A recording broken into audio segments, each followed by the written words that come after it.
And we are live. Thank you for tuning in to Learn and Laugh Out Loud. I'm your host, Sumar Abro. If you like and hear what you see, go to my YouTube channel and hit the subscribe button. That way, you will get the notifications and reminders of when to tune in. Now, today I have a very special guest, but before I bring him on, let me just share a quick story. 4 years ago, I moved to United States with a big dream and a loose plan in terms of what to do. And then I met Scott Talley. And I remember the first time I spoke over the phone with him, I thought I was in the Western movie, speaking to someone with that beautiful Texas accent. And it just, that was it. That was it. That was our first talk. And after that, the rest is history. But before all of that, let me do the big reveal and bring in Scott Talley. Hey there, Scott. Hey, Samir, how you doing? Great to be with you. Great to have you here. Why don't you go ahead and introduce yourself to the audience? Well, I remember you coming to H-Town. I was going to buy you a big 10-gallon hat, but Samir came and trained. I think it was, 2017? I think it was 2017, yes. Yeah, and it was during the end of baseball season, and we were training, and the Astros just happened to be in the finals. So I'm like, we got to go to this game. And I thought it'd be a great excuse to sneak out. And we were brothers from another mother. It's amazing how much Samir had in common, even though we didn't grow up in neighborhoods next door to each other, Pakistan and Houston. And that year, Astros won the World Series. I remember that. Yes, and you and I did not hear one trash can banging. Very cool. So good to have you here, Scott. And, you have helped so many people and you have built this business and it's growing, as fast as possible. So I'm going to get into network in action and a lot of the other things that you are doing. But before that, the format of the show is that, I'm going to throw a few curveballs at you. So let's begin with that. And with you, anything I can expect anything, right? So well, here's I want to reaffirm my commitment to you that if I don't know an answer to your question, I'll make it up. Okay, I told you that earlier, and I'll commit to that. Yeah, you are good at that. So let's do that. So the first question, the first puzzling question. Here it goes. If you ever met Kim Kardashian, what would you say to her? Why? Why? No, I'm sure that we'll talk about money and revenue, and she certainly knows how to create money and revenue. So, but there's a lot of why questions with the Kardashian family for me. Yeah, I'm sure there are a lot of why questions which you cannot see on the screens, right?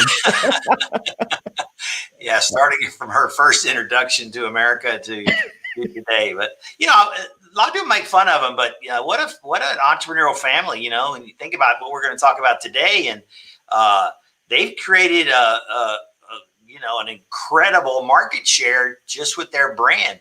And, you can't be too critical when, I got a billionaire sister, one of the youngest billionaires in the world. And probably, unbelievable.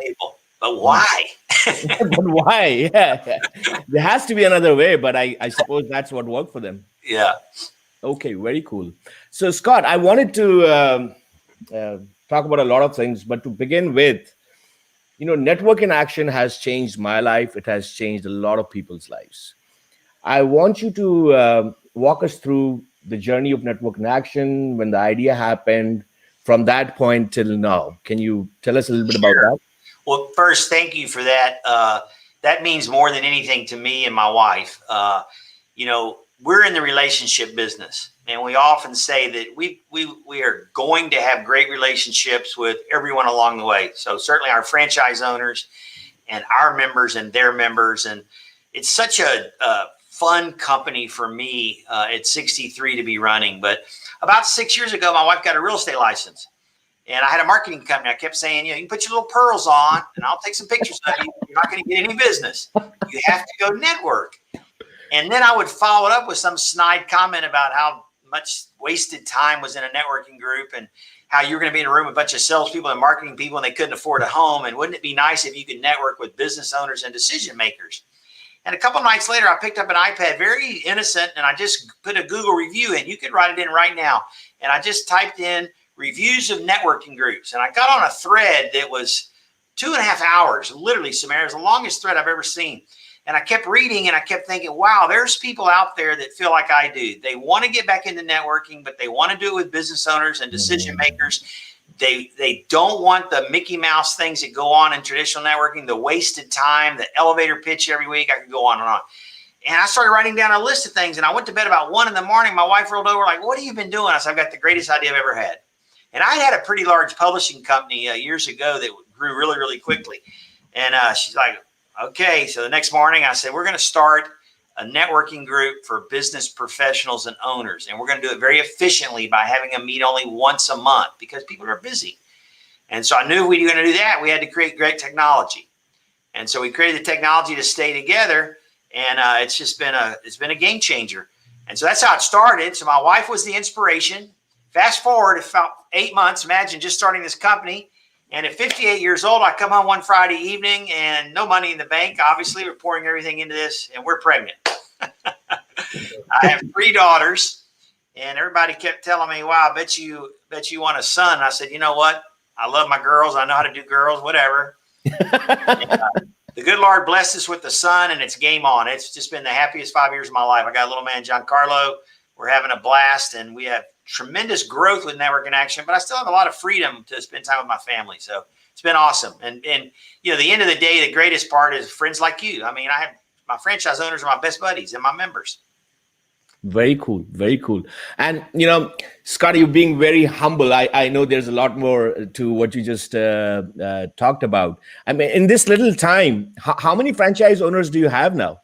So we are been franchising 5 years and we're at 66 franchises as of yesterday afternoon in about 19 states. We were just recognized by Entrepreneur Magazine as the #1 in our category and also on the 500 franchises in North America that are the best franchises to have. So there's a whole lot of criteria that go into that. But yeah, you know, it hadn't always been pretty, Samir. I mean, we spent a many nights in a La Quinta hotel renting out our big, beautiful home on Airbnb to be able to fund this. And all of the people listening, every one of us, you know, have sacrifices. And that's the part of the entrepreneurial journey. If you're not willing to make them, then go get the old JOB because they all come with sacrifices. No, absolutely. That's a beautiful point. And I wanted you to elaborate a little bit more on when you say that, you know, being able to network more efficiently and not waste a lot of time. How has Network in Action been able to, you know, disrupt this networking space? Because, you know, there are a lot of free networking groups, meetups, this and that. How have you been able to make a mark in this competitive industry? Yeah, well, if you think about it, you know, there's historically, you know, there was yellow cab and then there was checkered cab and a lot of knockoffs. They were all doing the same thing. They were getting you from point A to point B in a grungy car with a grungy driver, charging you whatever they wanted and no accountability, right? And along came Uber and they totally changed the game. Same thing with Airbnb. So we wanted to have a lot of that. So you start with the technology. You can't meet once a month and keep people connected without the technology. So at the end of the day, we're a technology company. We've got over $1 million in technology that helps our members be more efficient. So to give you an example, in all the networking meetings I go to, what always happens? The first 30 or 35 minutes is everybody standing up giving their elevator pitches. Even though 75% of the people say they hate doing it. They hate it, but we make them do it every week. Why do I have to hear the pest control guy say he kills bugs dead 52 weeks in a row at 7:15 in the morning? I mean, let's take a video and let's hear him do it one time, and then I can go watch the video anytime I want. So just a number of items like that allow us to be more efficient. Well, once business owners saw us being more efficient, they want to be around other business owners. If you think about it, you and I both own our businesses. We love our wives. We go home. They want to talk about what went on at school that day and did they get the cupcakes there on time, and not minimizing their role. I mean, there's nothing more important than motherhood. But you and I don't have a lot of people to talk to about business and share the troubles and the struggles and the successes. And so bringing these business owners together, they just love it. And so we really strive to put decision makers and business owners in our group. We love salespeople. I'm a salesperson, right? Been one all my life. But I want to network with people who are making decisions for their business. Beautiful. And yeah, I mean, you are a salesperson through and through. Having said that, you know, sales has also changed And I've seen you do it in a way that, it's not just that, I get what I want and, that's it. Oh no, Um, so, no, so, no.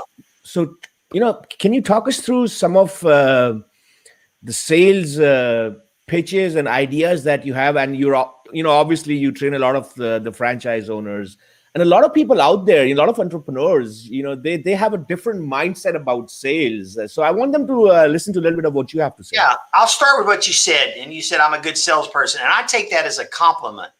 But many people would take that as an insult, and I think that's where it starts, because the person who takes it as an insult thinks of sales as being pushy, getting what I want regardless of what the customer wants, probably misleading them, maybe hiding some of the facts, but I got the sale. That's not sales. That's why school teachers and nurses make such great salespeople nowadays, because they have empathy and they're great listeners. So when you say I'm a great salesperson, I hope it means I'm a great listener. And yes, it's easy to me explain the difference between what we do. But at the end of the day, if you have empathy and listening skills and can ask a few questions, you can be a great salesperson. So in the old days, they say salespeople were born. And that may have been true if it meant lying, being unethical, saying whatever you need to do to get the sale. But today, I think salespeople can be trained. You can take, and we've done that. You've seen it in our franchise group. We have people who are sort of more cerebral and engineer types doing great with their franchises. And we have people like me with type A personalities. As long as they listen and are empathetic and are there to help the business owner, they can succeed. Very cool. And, speaking of the Network and Action franchise owners, I'm not sure which number I was. I was maybe number 12 and 13. Yeah, you were really early, probably 12 or 13. And now when we get on that weekly call, it's like a grand market, and every week you're announcing. I'm like, damn, man, I cannot get enough members in my group, and Scott is selling these franchises. How is he doing that? So Yeah. that's awesome. Well, thank you again. And the thing that I'm most proud about, even though we are in one of the fastest growing franchises in North America, so there's 4,300 options typically, about 300 new every year in North America, and only about 16,000 franchises awarded. So that means everybody's getting 4. Last year in the fourth quarter, we did 22.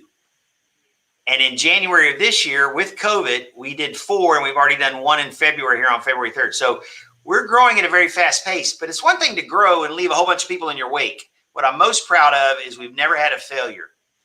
If someone's bought a franchise and they've come to training and they've embraced what we do, we've never had a failure. And that's what I'm most proud of. I don't want to take someone's money and then 8 or 10 months later, we've wrecked their family. So we take that very seriously, and we're on a mission to keep that streak going. That is very cool, and I want to get into that. But before that, I wanted to say, I've actually seen a lot of franchise owners and franchise models. The way you run your franchise, it's not just that you have sold it and that's it. Your genuine interest to help franchise owners is commendable, and I wanted to talk a little bit more about that because I see a lot of people who have business ideas. They start something and they build it. But the control is with them, with everything. Now, certainly you could have done that, starting one group and then maybe hiring people to run other groups, but you went the franchise route. Can you talk us a little bit about that? Because that's not an easy thing to do. Sure. So let's be honest. When someone goes the franchise route, it's because they don't have the capital to build their company all across America on their own. That's the truth. Okay. It would be more profitable for me to go out and hire 65 or 70 salespeople. So the franchise model provides the ability to scale really quickly with less upfront investment. And my wife and I wanted to own 100% of our own business, so we don't have any investors. We bootstrap this, and we've got total control. And it's not that we're control freaks. It allows us to make decisions that are good for Sumer quickly. So when COVID hit, I didn't have to have 4 months of board meetings to figure out what we're going to do. We adapted very quickly, as you know, and we started helping people get PPP loans and EIDL loans, and fast forward, we've done all kinds of things. But at the end of the day, franchising is a really cool model. Now, what I studied was there's a lot of lawsuits in franchising. In fact, there's 3 against edible arrangements right now. These poor franchise owners are having all these things thrown on them. Their costs are going through the roof. They're now putting CBD oil, or there's all kinds of things going on. And so when I studied this, I said, I don't want to get into that. I'm too old. I'm in the relationship business. What I want to do is partner with smart people, and I'm going to hold them accountable for protecting our brand. But Samir doesn't have to call me every time he makes a decision about what's best for his group. So we have about 50% of our franchise owners are business coaches and consultants like Samir who have good experience and added value to bring to the group. It makes my job easy. Well, I don't know, because you think your job is easy. I think how you do it is just unbelievable. But it's great to have you, guide all of us every week. And to me, at least, that getting on that weekly call, if nothing else, it just opens my mind up to a whole set of new ideas, and that's just brilliant. Samir, we pride ourselves on our support. So, we have an e-platform, learning platform that you can access 24/7. We also put every franchise owner in a group with all the other franchise owners. So if you want to ask a question or make a comment or brag about something, and we now have a mentor program. So once someone finishes training, we assign them a mentor. And then the Monday call that's my only day of the week where I have 2 cups of coffee, and you've probably seen that. You don't want to have coffee. But it's important. It's like joining a gym and getting that workout in the morning. We take a different topic every week, and we support our franchises, and it's a lot of fun for me. But I'll tell you what, it's humbling because there's so many people I stare at that screen that are so talented like yourself who are who are making a living coaching and consulting other people. And I'm like, got 30 of y'all staring at me that are all coaching, and another 20 that are hoping I get it right. So it's fun.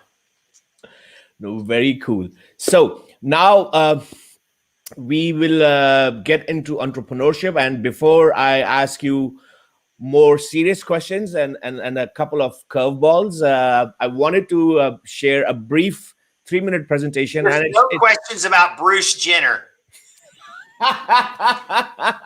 No, because now you'll be prepared. So I'm not going to ask you anything about Bruce Jenner. So I wanted to share a brief slideshow based on entrepreneurship. And really, when I was coming up with these points, a lot of it has to do with what I've seen you do, Scott.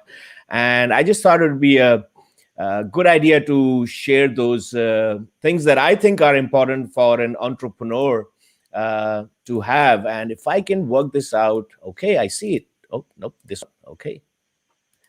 Okay, so Scott, you will be my eyes initially. So when I ask you to read this loud, you have to read this loud. After that, I'll take over. Are you okay with that? Okay. Okay. So here we go.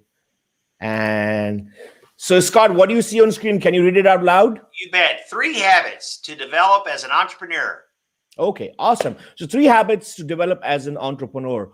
Although when you think about it, pretty much everything under the sun comes under how to be an entrepreneur and the kind of things you need to do. But some of the things that I thought of, which I see a lot of entrepreneurs and new business owners not doing, I just wanted to highlight a few of those things, and then we'll get back to Scott and get his opinion on those points. So number 1 habit, in my opinion, at least, if you are an entrepreneur, is don't sweat the small stuff. The small stuff will get you, if you have a business idea, always look at the big picture and see how you envision the business and how you want to help the customer.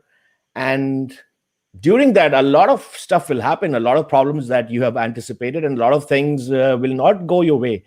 But if you start worrying about the little things, it'll get you down and you will hate being an entrepreneur. And case in point, if people who wanted to be entrepreneurs and started worrying about the small stuff, we wouldn't have Google, we wouldn't have Facebook, we wouldn't have been able to send man on the moon. So stop worrying about the little things, always look at the big picture and move towards that. So that's number 1 habit I wanted to highlight. Number 2, always be ready to pivot. Now, easier said than done, right? This whole COVID thing happened. A lot of business owners, my heart goes out to them. They didn't have a choice. They didn't understand how to pivot. And that's where Network in Action really, came into its full colors. We were able to pivot. In fact, Network in Action grew. And speaking of pivoting, we always talk about a lot of technology companies. Some of the traditional companies also know how to pivot. Case in point, Arm & Hammer.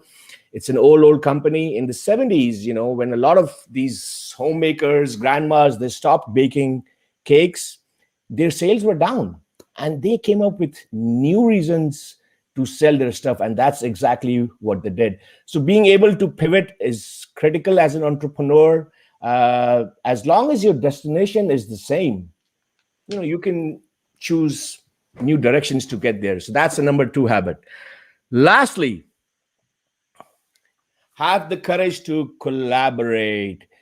I understand, I get it. As an entrepreneur, as a freelancer, you love sitting in front of your computer, working on your idea and doing cool stuff. But if you isolate yourself and not talk to other people about what you're doing, that's the number 1 killer for your business. And collaboration doesn't have to be rocket science. I'm not saying that, go share your secret sauce with other people. But I'll tell you what, if you're someone who likes to meet other people, go to networking events, you will get tons of ideas about your business. And lastly, with your business idea, the best way to actually find out if it's going to really work is talk to other people. They will give you tons of ideas. And sometimes it's just one connection which can be useful, and that might happen to you. So those were the 3 habits that I wanted to share. Let's get back to Scott and get his opinion on habits for entrepreneurs. What do you think, Scott? That was a heck of a start. So I'm reminded on that first slide that don't sweat the small stuff. It's so true. There are people who come in and just get paralyzed by email. They come in the morning, they've got all their objectives, they turn on their email, and the next thing you know, they're answering every email, and it's 12 o'clock and they go to lunch. They come back and they do their email, and at the end of the day, they didn't address anything, and really none of it was that urgent. But it will never go the way you think it will. So I'm reminded of the story. I don't know if you ever heard about the first 727 that landed in Memphis, Tennessee, with the FedEx logo all on the side. And the investors and the 2 Vietnam veterans were standing there, and they opened the big bay, and there was one $7.75 overnight package on that whole airplane. But they kept their eye on their goal, and now they are a verb. We FedEx things. We don't overnight them, right? That's Second, an awesome story. The pivot. We have a joke, there was a time last year where I said, anybody uses the word quid pro quo is out of here. And then we got to where if I hear pivot one more time, but you're right. Sam Walton didn't go straight to Walmart. It was a zigzag up and down. You're never going to create a business that goes from point A to point B the way you expect it to. And if you think you are, then just look at recent history and see what a pandemic that, think about where we were March 1st of last year.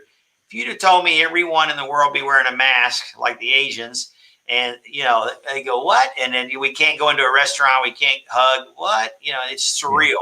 Yeah. And the last thing I think is so true about collaboration, and I know you're being humble here, but invest in a business coach or a consultant. It's not an expense. You are going to get your money back in spades. And guess what? The greatest entrepreneurs running enormous companies have consultants and coaches that they pay to help them. You will make more money back by not making the mistakes that a good business coach or consultant can point out the potholes. So to me, that's the ultimate collaboration. But very good points. All of them are great. That's a great story that you shared about FedEx. And also you mentioned Sam Walton, Scott. It's funny, Sam Walton, and earlier you were talking about sales. There's this famous incident that, there was a company from South America. They came to see Sam Walton and they wanted to learn from him how he built Walmart. And the funniest thing which happened with them was there were these 2 guys, and they spent like a day with Sam Walton, and Sam Walton just asked questions. And they were so excited to meet him, they didn't realize that instead of them picking his brain, he was doing that. He was collaborating. And when the whole thing was over, they were like, wait a minute. We didn't get a chance to ask him anything. He's the one who's asking us all these things. So that's one of the great secrets of, anything really, to be a good listener. Perfect example. Do you think Sam Walton in his infancy thought that he would move into the 2-hour delivery business? No, but Amazon forced his hand, and now they want to compete, and now they're kicking Amazon in a lot of different areas. Now it's pharmacies. Now Amazon's trying to get in the pharmacy business. They're all pivoting, and they're very astute. But you won't survive if you don't. You won't. Very You're cool. either adapting or dying, period. Even without something as dramatic as the pandemic. Very cool. I want to have you here the whole day, but I know that we cannot do that. But listen, I'm going to ask you a couple of other questions. But before that, I want to throw another curveball at you. Are you ready? I'm ready. All right. So here it goes. So when a person orders an extra cheese pizza and a diet drink, what's going on in their head, Scott? Oh, they're justifying. They're good Catholics, and they're trying to deal with their guilt. I'm Catholic, so I can say that. And I like the disclaimer at the end. That's a great question, and I'm guilty. Okay. Guilty as charged, man. I'm going to have my indulgence, that pizza.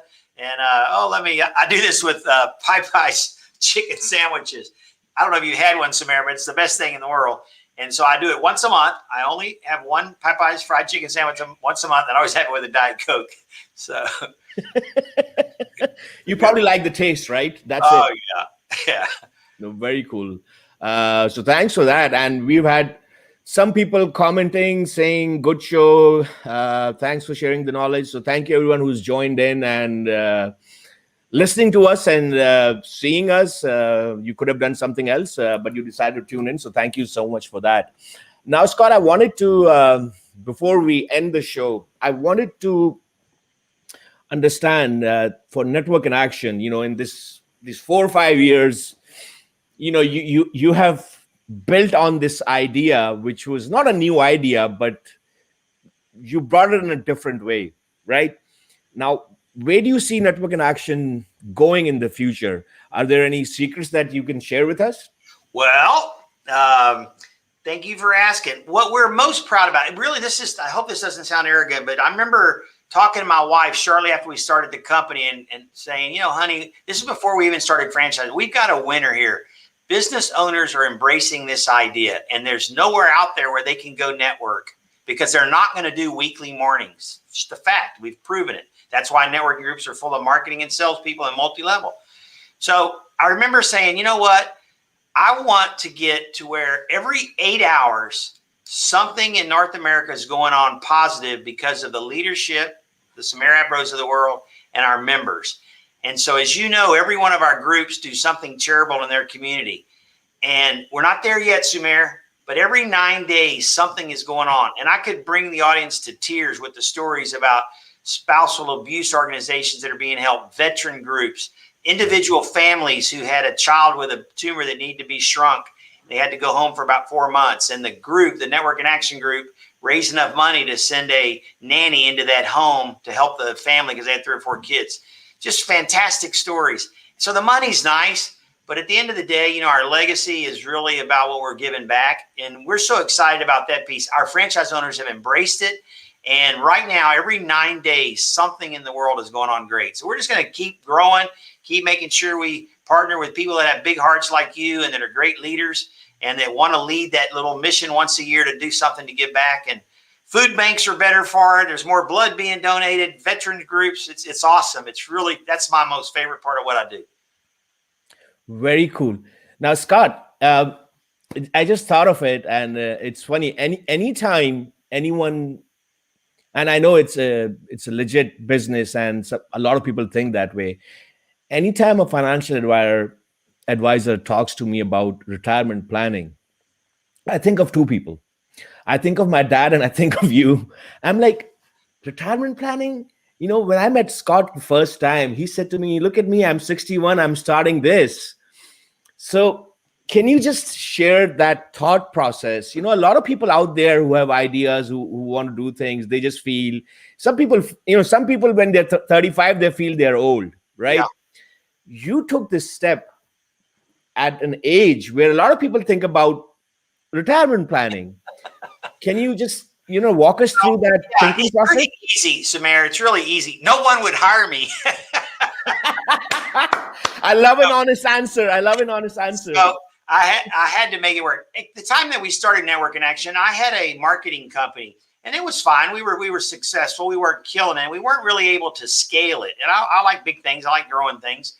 And so when this concept came along and I did the research, I was like, it amazes me that someone else isn't doing this. It's not brain surgery. There is traditional networking that's every week with a volunteer leading it, that's mundane and boring with the wrong people.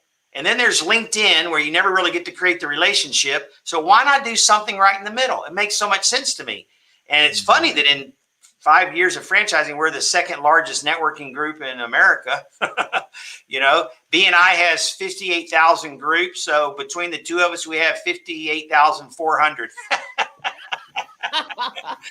But really, my deal was I had 3 small children, 1 daughter, still it's in college now. And I believed in what I was doing. And so for anyone out there that's in that place, first of all, feel free to call me, 713-417-6152. Total stranger. I love to take your call and walk you through the steps. I love helping people launch businesses. Number 2, if you believe in it enough and you put the energy into the world's going to give you something back. And those days that you're dealing in minutia, it doesn't seem like you got to work. You have to have the fortitude to push through. You have to believe in what you're doing so much. If you do that, it will take you longer to get there. But there is far more money than you plan. So let's say you think you have $1 million business and you can get there in 3 years. It will probably take you 5, but it might be a $5 million business. And that's been my experience my whole life.